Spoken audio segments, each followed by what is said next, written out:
Vanakkam. Hello friends. While faith was and is an integral part of the lives of Tamil people, the corpus of the Sangam literature in its majority is secular in nature, and passing references here and there show how the people were big nature worshippers. கடவுள் மரத்த முள்மிடை குடும்பை. This line in Ahananuru by Sahalasanar shows how the people of the coastal regions, the Neidal Nilamakkal, worshipped trees. Neidal Irangalum Irangal Nimithamum, where the hero goes into the deep seas and is away for days together on a fishing expedition, and the heroine is worried for his return and projects a very lonely figure on the seashores waiting her hero's return. கடல்கெழு செல்வி கரை நின்றாங்கு நீயே காணல் ஒழிய is another Ahananuru poem by Ammuvanar, which portrays the lonely figure of the heroine standing on the seashores and equates her with கடல்கெழு Selvi, the lonely sea goddess. Yet another song in Ahananuru by எழுவுப்பன்றி Nagan குமாரனார், நனிகடல் திரைச்சுரம் உழந்த தின்திமில் விளக்கில் பல்மீன் கூட்டம் என்னையை காட்டிலும் எந்தையும் செல்லுமார் இரவே அந்தில் அணங்குடை பனித்துறை கைதொழுது ஏத்தி யாயும் ஆயுமோடு அயரும். The mother here goes off to worship the Anangu Devam when after the father and brother leave at dusk for their fishing expedition.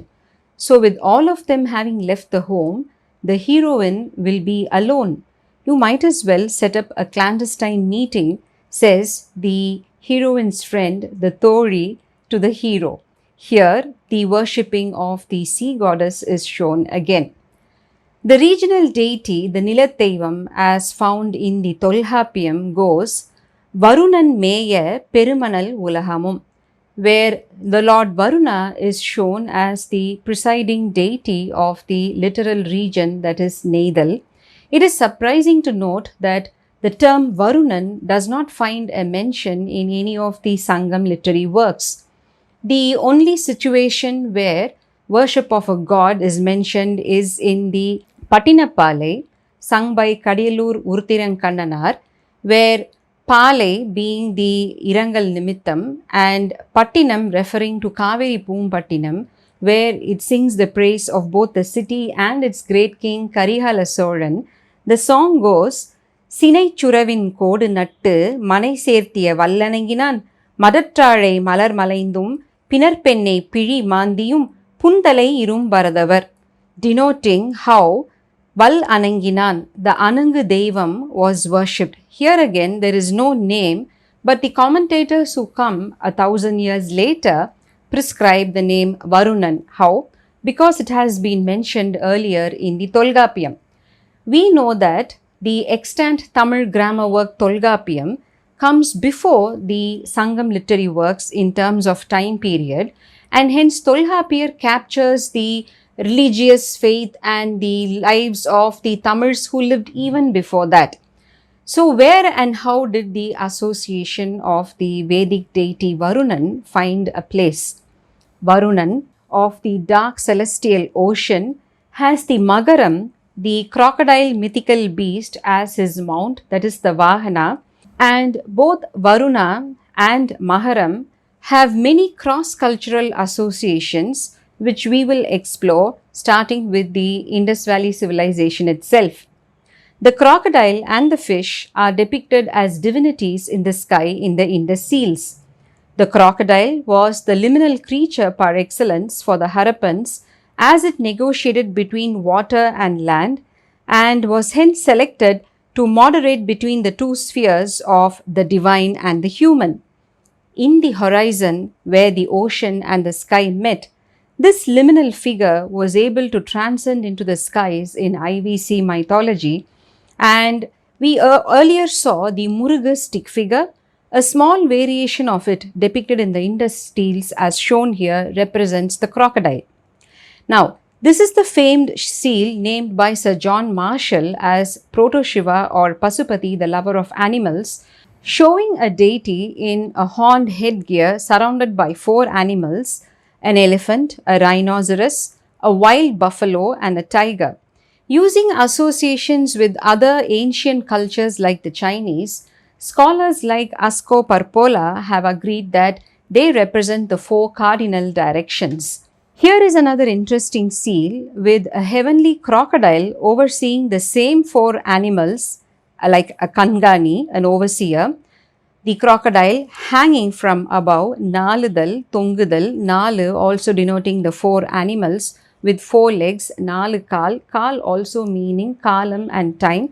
So the direction space time continuum is extensively explained by Parpola, and another seal having the same anthropomorphic deity with horns, with crocodile on one side and a fish on the other, with lines on the top, wavy lines that could be water. Parpola asks, could this be Proto Varuna, the Harappan predecessor of the water god? And he draws a similarity with the Sumerian water god Enki, which symbolifies fertility. To understand this further, one has to turn to the Dravidian etymology of the word crocodile itself. Ananda K. Kumarasamy, the brilliant Sri Lankan scholar who did extensive research in Ceylonese crafts and culture, culminating in his monumental work, Medieval Sinhalese Art, published in the year 1908, was the first scholar to establish Maharam as a Dravidian etymology meaning crocodile, having mentioned in the Kalittohe itself. Some of the old names of the crocodile are Musali, Mudalai, Kadu, Karavu, Karam, Kara, Nagar, Idangar, Maharam, Sinchumaram, and Kodihe. The ancient Tamils were familiar with the different species of crocodiles that were living in the Indian subcontinent. Mugger, the English etymology coming from Magaram, denotes to the crocodiles in the marshy lands, and Magaram having its roots from Moharai, from the root word Mokkudal, where it denotes opening mouth in a large way and swallowing, gobbling food in greed. In very colloquial Tamil, we say, Nalla mokkaram paru, to somebody who's gobbling their food. And from here comes Musalai and Mudalai. Alligator is the saltwater or estuarine crocodile, and Karavu, Karam, Kara are the associations coming from Kadarkarai, the seashores or salty waters. And also, Karayar is a very traditional old Neidal community, so old that history shows that around the 2nd century BCE, they migrated from the Pandya territories into northern Sri Lanka. And Ptolemy, while recording his travels in the down south, shows how the ancient port city of Korkai was the seat of the Karayar. The Karayar and the Gurukulas later became great rulers of northern Sri Lanka under the Maharam banner, and till today the Karayar community lives in Sri Lanka. Gharial, the long-snouted crocodile of the river waters of the north, is denoted by Nahar, Idangar in Tamil. The unique spout of this crocodile with the bulbous tip is associated with fertility, where the bulbous tip itself is symbolified as the male organ, the phallus. And here is an Indus seal that shows this gharial mating with the mother earth, again a denotion of fertility. And the long snout actually helped in the crocodile's mating, as it was a kind of a sonic antenna, but people mistook it for having aphrodisiac qualities, and the gharial, having been hunted relentlessly over the many centuries, today its numbers have really dwindled. Coming to the word Nahar, it comes from Nahardal, or creeping or moving slowly. The legs of the gharial are very small and weak, unlike the mugger who could do a high walk on the marshlands. And Idangar comes from the word Vidangar, Vidaital, the erect spout, and the verb Vidangu means to stiffen, to enlarge, to stand erect, from which comes the noun Vidai, that is used to denote the virile male of animals of bovine, the antelope, the elephant. And again, the name association Vidalai for young lads chasing after girls, a very colloquial usage, more of this association later. The connection of the Idangar Garial with fertility is further attested by the amulets, the fertility charms, bracelets that are found in Harappan sites. We already saw the fertility bracelet associated with Murugu. Mark Kenoyer, the noted archaeologist, observes how, as opposed to very few bangles and bracelets excavated in other ancient sites in Mesopotamia, Egypt, and China, in the Indus region, hundreds of thousands of bangles and bracelets have been found.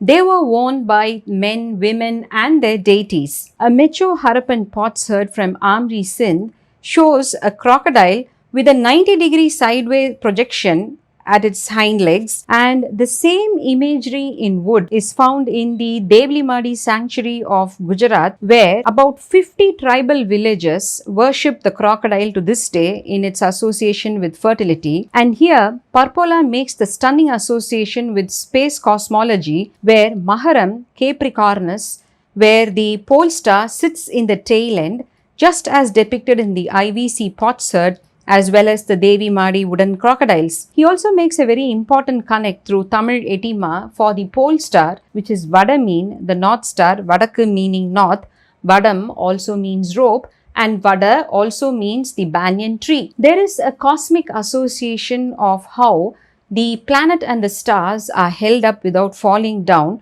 by an invisible upside down hanging banyan tree in the skies mentioned in the Rig Veda. And who is the god who upholds this divine invisible banyan? Varuna. Riding the Maharam, he maintains the order of the cosmos, Rita, from which comes rhythm. The stars are the 1,000 eyes of spice that help him administer heavenly justice. Varuna has a pan-Asian presence, and his name occurs in a much ancient record in ancient Syria in a kingdom known as the Mitanni dynasty. Around 1600 BCE, this dynasty was at its peak. Their capital was Vasukkani, and the kings had the very odd habit of taking on Indo-Aryan names during their ascendancy to the throne, during the coronation ceremony. And they had a lot of cuneiform tablets, clay tablets that were excavated later. These cuneiform tablets are written in the Hittite language, and in 1906, 4 such royal tablets were excavated in Turkey, and one of them has a training manual for chariot horses. And this tablet, dated to 1300 BCE, mentions that this is a copy of a very old training manual, and many of the terms mentioned therein are of Indo-Aryan origin. The royal archive contained a peace treaty made around 1350 BCE with a neighboring kingdom, where 4 gods were called upon as witnesses, and they were Varuna, Mitra, Indra, and Natsayas, which we know as the Ashwini twins. The personification of social traits as gods was a custom in this Mitanni kingdom, and Mitra meant contractual alliance or pact of friendship, and Varuna meant true speech. It is more interesting to note that around that time in Egypt, in the royal archive of El Amarna, is found a set of 382 letters written to the Egyptian king Nimureya, who ruled Egypt between 1390 and 1352 BCE, also called Amenophis III. He was married to the daughter of the Mitanni king Tasarada, son of Sudharna. The name associations are too familiar to miss, from space cosmology to water cosmology, relating to the aquatic origin of life, an early mythology, that germ which waters held first, in which everything existed, rose like a tree from the navel of the unborn, the deity Varuna. This is an association established again by Ananda Kumarasamy, who has done an extensive study of the Yakshas, the tutelary deities having intimate connection with water bodies, and it shows cross-cultural connections across ancient civilizations, where the erotically tinged belief that water was the source of rasa, the essence of life, the elixir, the soma, the sura, which can also be traced to European folklore, it is no coincidence that the Greek Aphrodite is the goddess of the seas. And in Indian folklore, Ma Ganga is shown riding a maharam. So is the dark Indian god of love Kama, whose insignia or banner is the maharam. Ananda Kumarasamy was born in the year 1877 in Sri Lanka of the illustrious Ponnambalam Kumarasamy family. He was an erudite scholar in English, Tamil, Sanskrit, Latin, Greek, Pali, and to some extent Persian and Chinese. The proficiency of these ancient languages allowed him direct access to the primary sources, and his deep understanding of metaphysics enabled his analysis of symbols and texts across a wide variety of culture and over a wide period of time. He often criticized the academic world that attached too much importance to the written record and made it ill-equipped to deal with ideas transmitted in non-literate cultures largely through folklore. By tradition, he says he means that which has been handed down from time beyond memory, and the folklore has thus preserved, without understanding at times, the remains of an old tradition that go back to indeterminably distant past, to which we can only refer to as prehistoric. Ananda Kumarasamy has a very interesting connect with the Tamil country. His grandmother, Lady Ramanathan, built the Kurinji Andavar temple in Kodaikanal. An apt example of a tradition upheld for a long time, nevertheless forgetting its original meaning, can be seen in today's West Bengal, where the Gajan festival for Shiva is celebrated around the Bengali New Year, which coincides with the Tamil New Year, which falls in the middle of April, normally around April 14th. This festival today is very popular in rural areas of Bengal and has moved out of urban Calcutta. Look at this image, which we find a little unpalatable. Now, going back to IVC, in Dolavira tablet seals, there is a seal that shows children being offered in sacrifice to the crocodile. In Calcutta, the practice of offering the firstborn son to the crocodile by throwing it into the mouth of the crocodile in the river Hooghly was a custom practiced for a very long time until it was finally banned by the Britishers in 1810 CE. Nevertheless, the symbolic feeding of the child to the crocodile god continued in the Gajan festival, and Mahapatra observes this in the year 1972, where people made a clay crocodile, painted its mouth red with vermilion, made a small clay baby doll and placed it near its mouth. Today, the association still remains, but in a much wilder form, and if you see these men hanging on hooks and swiveling around, they look like a heavenly crocodile in flight.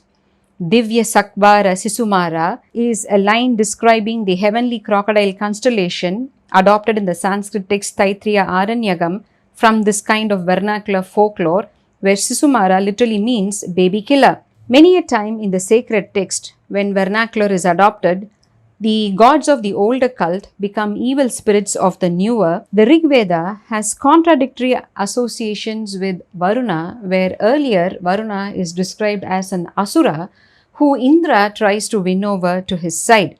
A very detailed explanation of this is found in the book Roots of Hinduism, published by Asko Parpola. Kumaraswamy also shows how the water cosmology, like space cosmology, is adopted by the Vedic culture. The primordial significance of the heavenly Maharam, the Gharial, translates into sacred art across cultures, and in the Indian subcontinent, as early as the 2nd century BCE, the Sangha dynasty that succeeds the Mauryan Empire in the north had this imagery. They were very much known for their intricate and erotic art, and from here, the sacred art is adopted by the Buddhists into their temples and sacred imagery. In Sinhalese Buddhist temples, the Maharatorana frames the entrance to the inner sanctum wherein sits the Bodhisattva, the Buddha, and the Buddha is also shown wearing the Mahara Kundala, which we later on associate with Lord Shiva. The Maharam appears in sacred art in Indonesia, Cambodia, and other Southeast Asian cultures as well in temple iconography. We will look at the association of Varuna and Mahara in the Tamil context in the next episode. Vanakkam.